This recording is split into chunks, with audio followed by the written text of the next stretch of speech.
Yes, ujambo na karibu ndani ya Mhandisi Hub, sema ambapo utajifunza vitu vingi sana vinavyohusiana na fani ya uhandisi ujenzi. Na leo tupo katika series yetu ya kujifunza AutoCAD 2019. Leo ndo tunaanza rasmi kabisa na leo tunaangalia user interface. Karibu sana. Yes, kama unavyoona hii ni AutoCAD 2019, ni AutoCAD ambayo iko very stable. Mimi naipenda actually, iko vizuri na iko very fast. Ukifungua hivi ndivyo inavyoonekana kama unaweza kuona hapa, sawa? Kwamba kuna hii sehemu ya get started, sehemu ya kuanzia, na kuna sehemu ya listen document zako au michoro yako ambayo ulifungua hivi karibuni. Basi unaweza ukaiona ukaikute imekuwa listed hapa. Lakini vile pia kuna notification mbalimbali kama utakuwa umewasha data, watakuwa wanakuonyesha baadhi update mbalimbali, notification mbalimbali, au kama utakuwa umesign in basi utakuwa unaziona hapa. Kwanza kabisa na hapa kwenye get started. Hapa ni sehemu ambapo ukiclick maana yake unafungua plain platform ambayo unaanza from scratch, maana yake hauna template yote. Lakini vile ukija kwenye template yako ukiclick yalo hapa kuna template mbalimbali ambazo wenyewe Autodesk au ambazo zipo kwenye AutoCAD automatic. Lakini vile pia ukiclick hapa maana yake kwenye open file hapa unaweza ukafungua michoro ambayo tayari ushaifanya au michoro ambayo tayari ipo kwenye laptop yako kwenye folder mbalimbali. Kuna sheet set, kuna get more templates kama unataka template zaidi.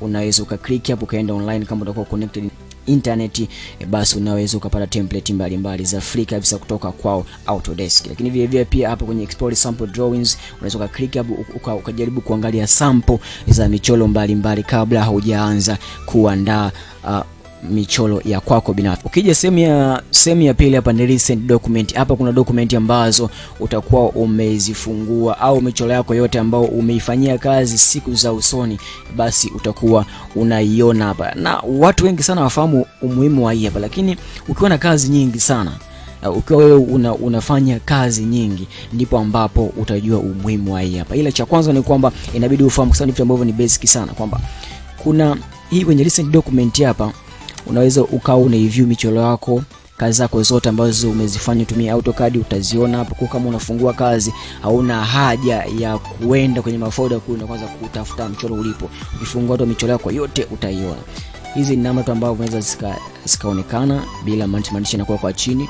Click hapa, description zake zinakuwa hapa, na mara ya mwisho ulifungua lini, last open the lini, na uliedit mara ya mwisho lini. Lakini vile ukiclick hapa unaweza hapa inakuwa in terms of list. Kitu cha msingi kabisa ni kwamba ukiwa hapa au hata pia ukiwa hapa, sawa, ila ukiwa hapa cha msingi ni kwamba kuna hizi alama hizi, sawa, ni pin, sawa. Kama kuna mchoro ambao ni wa muhimu sana kwangu na nataka kila nifungue naweza nikaipini, nikipini hii michoro hapa, kila nitakapokuwa nafungua AutoCAD yangu nitakuta hii michoro itakuwa inaonekana hapa. Kwa kama na kazi nyingi lakini kuna kazi ambazo nataka niwe nazifanya frequently sana, nitaweka hii pin hapa. Kwa maana nikipini michoro maana yake nikia kufungua michoro yangu itakuwa inaonekana front line hapa. Kwa hiyo namna ambavyo unaweza ukatumia hapo. Lakini kama unaanza from scratch, basi unaweza ukaclick kwa haraka. Nikija kuangalia kwenye menu zangu hapa, kwenye ribbon zangu kama unavyoona kuna quick access toolbars ambazo ziko hapa. Sasa ambapo hapo unaweza ukaona kuna open, kuna new, kuna save, kuna savers, na kuna mobile phone. Ini kama unataka kusave mchoro alafu unakuwa unauangalia kwenye simu yako, unaweza kaji kwenye simu yako kama una tablet vizuri sana. Hii ni feature ambayo ipo kwenye AutoCAD 2019, ni feature mpya kabisa. Una print, kumbuka tu hizi ni quick access toolbar, lakini hizi pia unaweza ukazedit. Click hapa kwenye arrow hapa, unaweza ukaongeza baadhi ya nyingine. Kwa mfano labda unaweza ukaongeza layer na yenyewe iwe kwenye quick access toolbars, kwa sababu layer ni feature muhimu sana kwenye uchoraji, basi unaweza uka-access. Lakini kama utaki onekana, ukiclick hapa kwenye hizi arrow hapo unaweza uka-deselect, basi inakuwa imeondoka. Lakini sehemu nyingine ya muhimu ni kwamba hizi menu za chini hapa kama unavyoona kuna kwenye hizi ribbon kuna home, kuna insert, kuna annotate, kuna parametric, kuna view, kuna manage output na nyinginezo ambazo tutakuwa tunaziona kadiri tunavyozidi kuendelea. Cha haraka ni kwamba drawing hapa kuna kwenye draw hapa kuna tools mbalimbali za kucholea. Kiasi kwamba ukiclick hapa kwenye hii hii arrow hapa nilio click, maana yake unaweza ukaziona nyingine, feature nyingine za tools nyingine zaidi ambazo zinakuwa hapo. Ila kitu cha msingi ni kwamba feature kama hii unaweza ukaidrag kukaa kiasi kwamba naweza kaidrag nikaiweka hapa, ikiwa hapa tayari ishatoka. Sawa, kama ninafanya au ninachora haraka sana na kama nina kazi nyingi, basi naweza kuona kuifuata, unaweza kaiweka karibu hapa, ni kama naitumia frequently sana. Lakini nishamaliza, nikiklik hapa tayari ina load sehemu yake. Kwa hizo ni tools mbalimbali ambazo kwenye modify hapa, kama una edit vitu sana unatumia ku edit hapa, una rotate masuala ya text, layers mbalimbali ambazo unazitumia. Kile kuna property mbali kama color na vitu vingine, kuna utilities kama unataka kupima length, volume na vitu vingine kama hivyo. As you can see hapo, kama radius, angle unataka kupima, ni kama tape ya kupimia vitu mbalimbali kwenye interface yako. Hii ni working area, ni sehemu ambapo unachora. Kumbuka tu cha kunote ni kwamba hii sehemu ni infinite, ni kubwa sana zaidi ya wewe unavyofikia. Unaweza kuchora kitu chochote hapa, hata Tanzania nzima unaweza ukaichora hapa na ikatosha na usimalize space.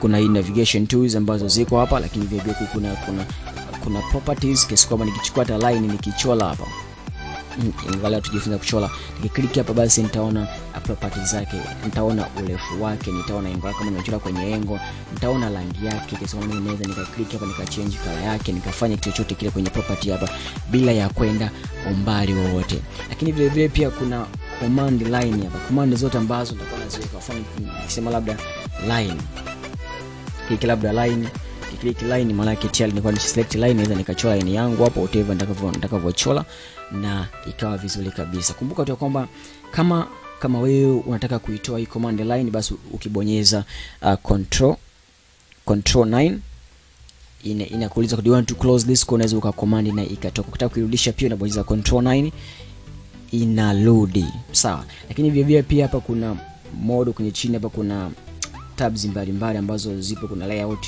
kuna layout 1, lakini kuna kama plus, unaweza ukaongeza layout zikawa nyingi kulingana na michoro ambayo unakuwa nayo. Kuna mode hapa ndipo ambapo tutakuwa tunafanyia kazi sisi kwenye layout, ambapo kama unaanza kuenda mchoro kwa ajili ya kuprint, basi unakuja kwenye layout hapa unaipangilia vizuri sana. Lakini zenyewe pia kama unataka kuziondoa, unaweza ukaja kwenye view hapa, ambapo ni sehemu ambapo unaweza ukafeature feature nyingi sana. Nikisema property naweza nikaiondoa, pia naweza nikiklik hapa na irudisha. Files bars hizo hapo ukiklik zinaondoka, ukiklik tena zina load. Layout zote ukiklik hapa unaona hapa zinakuwa zimeondoka, lakini nikiklik tena zinakuwa zina load. Layout na tab zangu hizo zikawa tayari zimeload. Nikiklik navigation bar hii hapa, pia nikiklik hapa naweza kaludi. Kama sitaki ionekana hapa, nikiklik hapa inaondoka. Nikija tena kwenye US icon hii hapa, kama sitaki ionekana hapa naweza nikai hide hapa. Nikiklik hapa tena kwa nishai hide, lakini nikiklik tena naweza nikarudisha tena ikawepo kama kawaida. Niki kwenye view cube ambayo ni hii hapa, inakuwa no system navigation yenyewe ni moja wapo tu za kwa ajili ya kunifanya navigation mbalimbali. Nikiklik hapo inaweza kaondoka. Kwa kama uitumii sana, unaweza ukaja kwenye view, kwenye menu ya view hapo, kwa click hapa na ukaweza basi kucontrol namna vitu vingine ambavyo vitakuwa vinaonekana. Asante sana, na tulikuwa tunaangalia tu interface mbalimbali. Tools nyingine zote tutakuwa tunaziona kwa kadri tunavyozidi kujifunza. Na for the next tutaangalia navigation tools mbalimbali. Leo nilikuwa nakuonyesha tu interface ya AutoCAD yetu. Kumbuka huko juu hapa ndo kuna tools zote ambazo zimekuwa classified kwa ajili ya wewe unavyofanya kazi. Kuna draw, utamodify, utafanya labeling, utacontrol kutumia layers. Kwa sababu kuna blocks mbalimbali za kuimport haraka, properties zake utaedit hapa, lakini kisha kuwekea properties huko inakuwa ni rahisi sana kuweza kunavigate. Kuna utilities kama utakuwa una measure volume na nini ya shape ambao umechora.